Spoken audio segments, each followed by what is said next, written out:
Yes. My quick question, and again, whatever you feel, Chris, I'm open to. I wondered if you can talk about the separation of children from parents at a very young age, Yes. and things, and what karmic repercussions, and also what we as individuals, whether we should just pray for the pink light of compassion or the light of insight and understanding. Yes, thank you for that question. It's so germane to this moment, isn't it? First of all, it's opportuning our growth. My higher self would always say, whatever is happening outside you is happening inside you. Whatever you're seeing in the world is a conversation that's inside you. Your own separation from yourself, your own separation from your parents, your own conversations there, your conversations of who has the power, who's doing it to you, who's the victim here. One of the things that I have learned, because I have had times when, as you well know, sociological situations where parents were having their children taken away from them because they had hurt their children or something, and the judge had a chance to decide.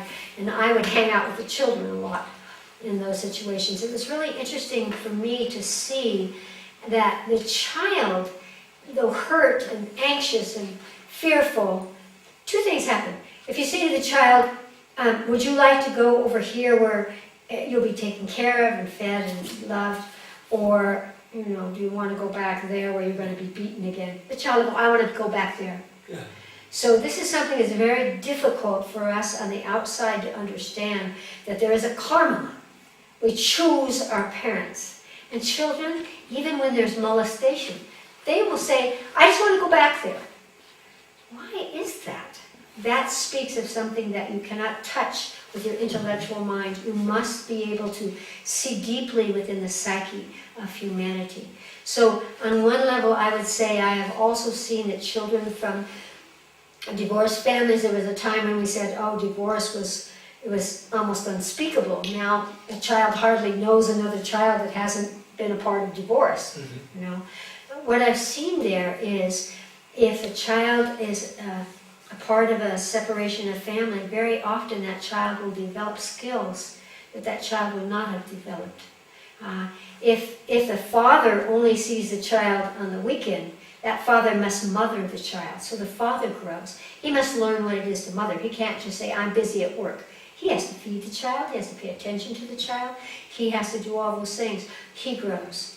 The child, in his absence, takes on the energy of the father and learns what that essence energy, the essence quality is. And the same goes in the opposite direction if the child's separated from the mother. I'm not saying this is good. I think, for example, just to be very direct, what we are doing in the United States is unconscionable. And the repercussions of that are terrible. Not the repercussions of the children will be hurt for life. They're children that are suffering much, much, much deeper hurts than what we're seeing here. But it is that it creates a conversation of victimization, of blame, of separation, of hostility and anger that will come out and come out and come out and come out, even through generations. The Native American very clearly says, you are responsible for 7 generations into the future. Mm-hmm. What we're doing there is we are setting up a patterning of a negativity that will echo out for a long time. So on the sociological aspect or the human aspect, I would say this must stop immediately because it doesn't represent us. What I love about this situation, and here's where I bring this back to my center point, is that people who have been asleep inside their televisions and their cell phones are suddenly saying, no, we will not allow this. We will speak against this. We will come together. And this is what we in the United States need desperately, is to say, this is who we are. So all of these incidences that are occurring outside us, rather than blaming the people who are involved in them, we can use them. This is what my higher self means by use life. We can use them to say, this does not represent me. And so I will get together with you, and you, and you, and you, and you, and you, and we will say, no, stop it now. And look what's happening. It is reversing because people are doing it. Not as fast as we would like, not in the way that we would like, but it is happening. And that is beginning to create a new kind of sense of self, a communal sense of self that we have not experienced before because we've been so busy with power struggles that we had not allowed that as humans. We've been too afraid. But now we're beginning to recognize that our collective voice changes the outside world. And as my higher self says, again, change the self, change the world. Change the world, you will change the self. And so all that is happening is the orchestration of what we put in motion as soul beings. We put this in motion. We have caused all this stuff that's going on. And we've put it out there because it's time to clear away past imprints. We have lived for the last few hundreds of thousands of years through survival, through all of those energies of, again, my God against your God, my tribe against your tribe, brother against brother. We have lived with all of that kind of energy. Now our consciousness is awakening. We are aware that there is life, there is consciousness in a rock, in a galactic, in beings that we never realized before. And so we have to shift our sense of reality right now. And it's coming at us so fast at this moment. And as we shift that, we can let go of the purpose of life is surviving. To the purpose of life is to give a gift. To give a gift. And that gift isn't necessarily what you do, but it's how you hold potential. Do you hold healing? The potential of healing? Do you hold the potential of truth or change? Do you imagine a different world? And that's what these little things, these karmic incidences are coming up to saying, is that your truth? Is that who you are? How will you answer to that? Because you are responsible for that. And so when we clear out that, for example, right now we're going to do a little exercise in consciousness that has to do with the victim. Because do not cry for these children, but extend your consciousness to them to applaud their bravery. Their bravery. In the same way that we listen to those boys in the cave, and that we just saw, that came out of the cave, that were in the darkness for 2 weeks or longer than 2 weeks.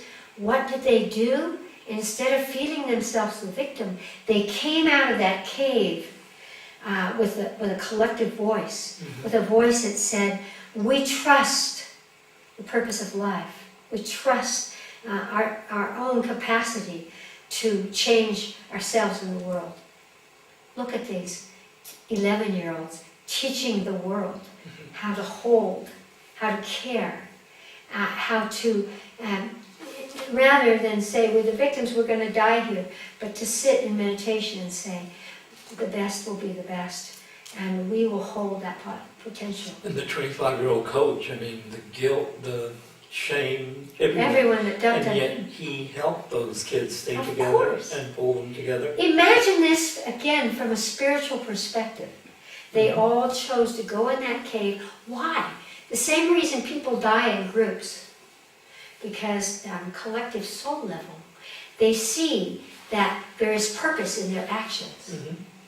When people die in groups, which is going on the planet right now, we say, let them all go into the light. We care about what happened to them, so we'll change that. We will protect against the fires, or we will do this or this or this. We suddenly pay attention to them when we didn't pay attention to them at all before. Who ever thought of what was going on there before? I've been in that place. Sorry, could you share the thing about the worm? I think that was so beautiful. The which? The thing about the worm crossing the road. Oh, That was yes. so I was good. telling a Thank you. story. It's from the book of Castaneda, which Castaneda is not just a fictional person, he's a real person who came across a great magician, a great master of consciousness in Mexico and became his student. And so as a student he began to have powers and began to be able to do things he hadn't done before. And one day he was sitting on a big, heavily trafficked street in Mexico City, and he saw this caterpillar coming into the street to be squished. And he jumped up and he picked up the caterpillar and he put it back. And so when his teacher came, he said, "Look what I did, I saved this caterpillar." And the teacher screamed at him and almost kicked him out and said, "You stupid, you stupid." Imagine what it took for that caterpillar to build the power to cross into that street. And he may have crossed untouched, but you took it away from him. And that's what I say about these boys, about these children. Instead of holding them as victims, hold them as powerful beings who have chosen to have this experience to teach us who we are, to awaken us. You say, is that what you care about? Is that what you're going to do with your life? Are you going to sit there and watch this? No, we're not. We're going to say no to that. We're going to say yes to the power of connection. So I would like to do a little exercise in consciousness and just release that stigma of the victim. Feeling sorry for them does not free them, does not help them. We will not change our government by feeling sorry for them. We will change our government by saying, this is not who we are. And therefore, we will stand by them. We will stand with them. And that's what's going on right now. So close your eyes. Take a deep breath into your body. Let your mind relax for a moment. And now, first of all, ask your body where it holds that attachment to the victim. Where, if you're the victim or someone else is the victim, you can't be blamed. You're safe if you're a victim. You're a better being if you're a victim. Where is that in your body? Imagine you could see a place or hear a place or feel a place. Just go into that. We don't need to carry this anymore. Wherever that is, just kind of feel that energy. Is it heavy? Is it sticky? Is it dark? Is it expanded? And now, ask that place where you hold the power of the victim. Ask it what frequency of light, what color it needs to be released from your body so you don't carry it. It doesn't serve you. It doesn't make you strong. Take the first color that comes into your consciousness and laser it into that place in your body and allow that color to wash away your attachment to being the victim or self-righteousness of being sympathetic to victims instead of honoring their power and being compassionate to them. There's a big difference. So let the color wash that away inside you. And now bring all these children into your mind's eye. Imagine them all on the border. Imagine them everywhere. Children in camps right now around the world who are separated and will never find their parents. Imagine all the children who are separated from the safety of their family. Bring them into your mind's eye. And ask them where they hold the power of this experience to grow into, to evolve into a powerful, strong, loving human. And just imagine that. Maybe it's in all of their hearts, or in their knees, or in their heads, or maybe in different places in different ones. But let each one of them suddenly access that point of power in them to go beyond this experience, to use this experience to become a human a loving human that changes the fate of all humans and the evolution of all humans. And as each one finds that place in them, in their bodies, in their consciousness, just imagine that they, because they have become aware of it, put that open so that the power and the strength of that to go on, not just to survive, but to use that experience to become a loving and powerful human, begins to flow through them and flows out from their body to all other children, to support each other, and to, in doing that, awaken all adults to participate.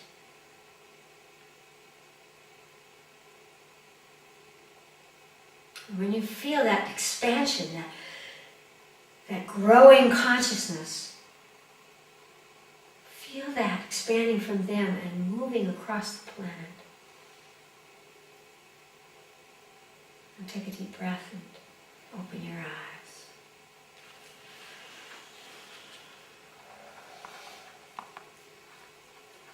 That is how I would answer that. I would use it inside myself. I would shift who I am. I would uphold the potential for them so that they can go beyond being a victim and become the next octave of what it is to be a human. That's what time it is on this planet. That is a way to use our lives that brings about a powerful and a positive change. And all of us can do it. All of us can do it. So it doesn't matter whether you do some action, you join a group, you write a letter, it doesn't matter whether you do that or you sit and you hold that potential. One of the ways that we can work with that is imagine those who have created those laws or have put that into motion by extending a conscious energy to them to change their consciousness, to bring about the opening of their heart or a recognition that they're not caught. We all think that we have to, even if we make a mistake, that we're stuck with it. We're not stuck with it. We can go on from it. We can easily just go in a different direction because we see a bigger potential. And that's what time it is. And so it's for us to use that kind of consciousness, to come out of our caves, to meditate in our lives. Life is meditation. Meditation is life. So when we use the power of consciousness in every way, we'll make a different world. And the time is now. Can I add something? You said something important, which to me was pretty important. It's the evolution of ourselves as spirits and souls going to a high conscious and maybe even evolving a different concept of God. That's not just male God, but that be a male, female. And I wondered if you could talk more about that too. Yes, I would be very honored to talk about it. You are half your mother, half your father. So there is a whisper throughout creation that says we need these elements, the yin and the yang, that they are inextricably intertwined. In one lifetime you may be in a male body but using a female energy. Another lifetime you may be in a female body but using a male energy. A yin-yang, they are together. And once we learn the essence of them, then we can again apply that to everything that we do. And so you have to understand the history of how we came about with the idea of a god, with a shaman, with the gods of the earth, the rocks, the sky, and then we coagulated all of those gods into one god. I had a lifetime being killed in Egypt for trying to make it one god. It wasn't wanted at that time. Now I see the value of many gods, and I see the value of the God within you. So I had a divinity school for 16 years, documented by the government of the United States. We never used the word God, never. Because God, for most people, is a yang force. Isn't it interesting that we think of the force of creation from a yang perspective, from the perspective, rather than what is the essence, what are the elements that came together before that explosion. There's something before the Big Bang, you know. We will discover that very quickly here in science. But so when we can see divine elements carrying all of those qualities, then we can use that element and we can see it in ourselves. Because one of the things that I was talking about in my book, The Evolution of God, was, well, certainly in the Christian perspective, God the Father, God the male, and it says, and those who were created in the likeness of God. Well, that kind of leaves us females out of the picture, you know, because we're never going to be God the Father, but we can carry the fathering energy. We've been male in other lifetimes. We have male in our genetic encoding.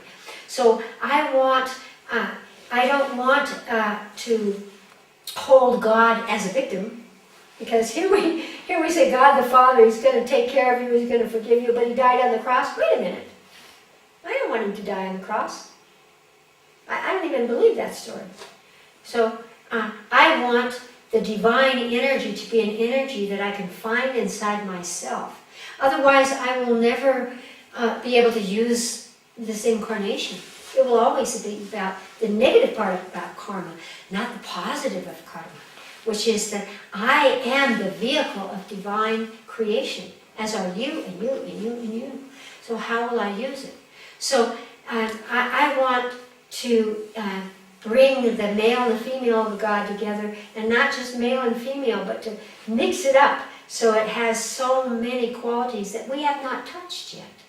We have not learned because we've held it too limited. It isn't to say I can't have God be the Father. I applaud God the Father, you know, but I'm not going to stop there, because I can't integrate that into my female body the way I'd want to. So I have to expand my perception. And that is, again, not throwing away God the Father. I'm not saying to the Christians, get rid of God the Father. I would say to them, get rid of the cross. But I wouldn't say get rid of God the Father. I would just say, look at Jesus the Christ. He was the ultimate feminine. He was the ultimate female. He was the mother of everyone. He brought death back to life. He gave wine. He fed. He nourished. He healed. That's a feminine quality. Are we going to fuss about that? I'm going to take that. I love that Christed energy. I want that. And that's what He said. All that I can do, you can do. But you can't do it if you're going, I can't do it because He's the only one that can do it. I'm going to listen to His mandate and say, do what I've done and be the next generation, do it more. And so instead of throwing out something, let us find new ways to bring them together. Let us be able to pull the threads in the same way that today we think there's only two, that we're a double helix, that the human is a double helix. But what have we just found in the last 2 years? The mitochondria, which is the source of energy in the body, has a triple helix. And that triple helix only is inherited from the mother. What? What happened? What does that mean? I don't know what it means, but I like it. Yeah. Because I also know that not only do we have an energy, a thread of energy, a triple helix. A helix creates a form. It holds within it elements that make us what we are. So if there are 3, are there 4? Are there 5? Are there 6?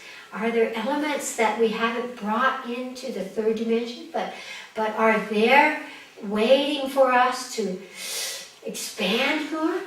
So we have to expand, stop fighting over what God is, and find God in yourself, and find God in yourself and each other. There was one guru that I was given many spiritual blessings from. I didn't actually like him very much as a man because he was so grumpy and he didn't like being in body, and I saw his auric field. But he said something beautiful. He said, see God in each other. And I always loved that. I always loved that. If you see God in each other, you will not be afraid. And you will not be blaming. And you will not say, well, you're not good enough. Or I want something different. If you want something different, it's only because you can't see that it's there in the other one and in you. And so that's why on this planet we come together as two beings.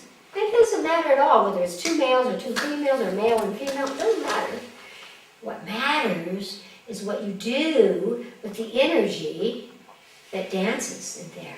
How do you take that energy, which is what you're talking about, male and female, God, how do you take those energies and continually recombine them?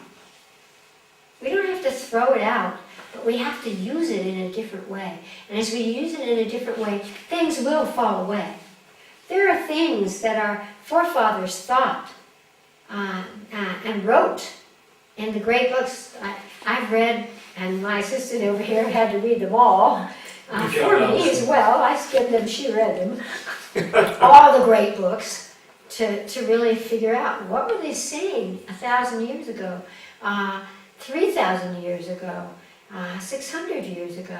What can we pluck from that serves us in our world today? And what do we have to say? Well, that was some old guy and his tribe of 20 people manipulating them, because if he said, if you don't do this, God will punish you, that's a pretty good manipulation.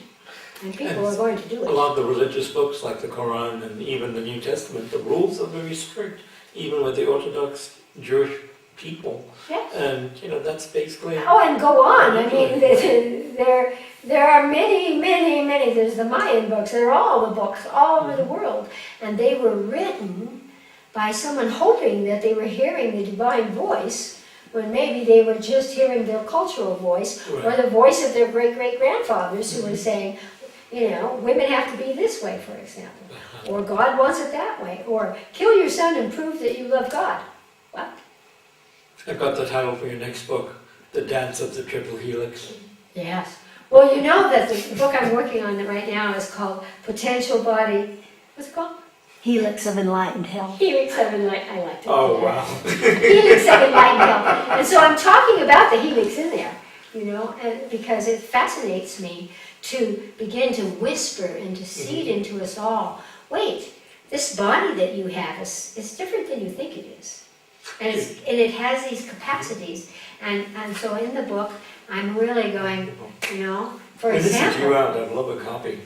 Oh my God. I left it for 2 years because I saw that science was coming out with all this new information. I would go, okay, here is this information. And 2 minutes later, 10,000 people were reading about that. So I said, well, I'm not going to waste my time. And then I happened to reread what I'd written. And I realized that the value of the book was to see the body and life from that deeper perspective. Rather than say, well, everybody knows about the telomeres or even the triple helix, but what can you do with it? And that's what I'm interested in. What can we do with it? And how can we use the vehicle of the body to bring about a whole new human experience, more enlightened, more loving, more divine, rather than your God against my God, or it has to be this way. No. And Uranus in the next 7 years is going to very rapidly teach us that everything you thought had to be that way is going to be different. So we have to develop a little humor and a little flexibility and that streaming, that we can stream within and around our bodies. And I feel that it's very important. So I realized that I had to come back and say, no, this body that you're walking in is very important. That's what I'm doing. So the helix, we're starting with a triple, but we're going to go on from there. If you call it the triple helix, I can promise you a lot of scientists will be buying the book just to find out what the triple What helix am is. I talking about? Oh, I know. And the best joke is you wait for the last chapter and said, it's the mitochondria. They'll have to read the whole book to find that last part. Well, I'm making a lot of exercises in it, so you could just open it anywhere and get something that belongs to you. Well, look forward to getting the book soon. Give you energy. I accept all the energy that you want to send to me, so I can actually sit down and write it. Thank you. We should also put algae to Adele. This is my word. Look at her laughing. Well, I'm actually, by the way, I'm actually doing a series that come from the book. I've done 2, and I'm going to do one in August, which is mostly about the weight that we carry in the body. Because a lot of people are having that conversation, because it threads into so many other aspects of the body. You're going to be in Galisteo in, sorry, It's in September. September. Oh, September. Is yes. that in And the one Germany or after that is Galisteo? going to be about the Yes. mind, how we can discover how to wield the mind, the brain and the heart, the brain and the intestines, not just the brain and the brain, but what mind really is and how we can use it. I'm sorry, but I just love what you're doing with those things, because like you were asking about that, Jay, and will you please talk about that part of it? Right. About the part of when you said in your potential body, but what we do with it. You know, you have all the particulars, you have all the facts, but what do we do with it? What do we actually do with it? Because Well, I have to tell these people, I got hammered in the last one that you did, because you're integrating so much of the mental, spiritual, physical, sexual, whatever it is, but you're anchoring it into the body, and maybe that's part of that huge rush that's flowing through with this Uranus energy. But you're actually taking all of those ethereal things and fusing them into the body in a certain way. And I was thinking about the weight issues that's coming up, because I know people who are blowing up, skinnying down, because of this whirlwind of energy that's going on with that. Will you please talk Well, about that? that's, again, basically the conversation of the potential body, the outside of the body and the inside of the body, and what we can reference, how we can use that. I mean, have you ever talked to your liver? Do you know that your liver is influencing your brain? You know, and how it's making the ketones and how it's doing all this stuff. So when we begin to see our body as a hologram of many, many different octaves, then we use the body differently. In the same way that you really, truly can say, oh, my chest hurts right now. Okay, you can talk to your chest or your heart, stop a heart attack, stop the imbalance in your pancreas if you're running away diabetes. You can do things that are considered to be miracles. And then once you begin to feel that you can connect to your body, see, it's the same thing. Once you can command your body, what else can you command?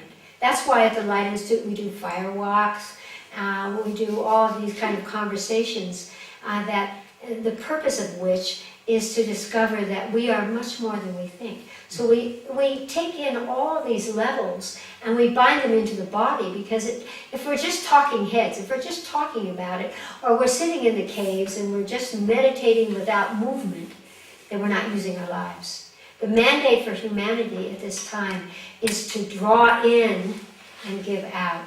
It's a perfect balance. It's the way the cosmos works. And so we have to bring that into play.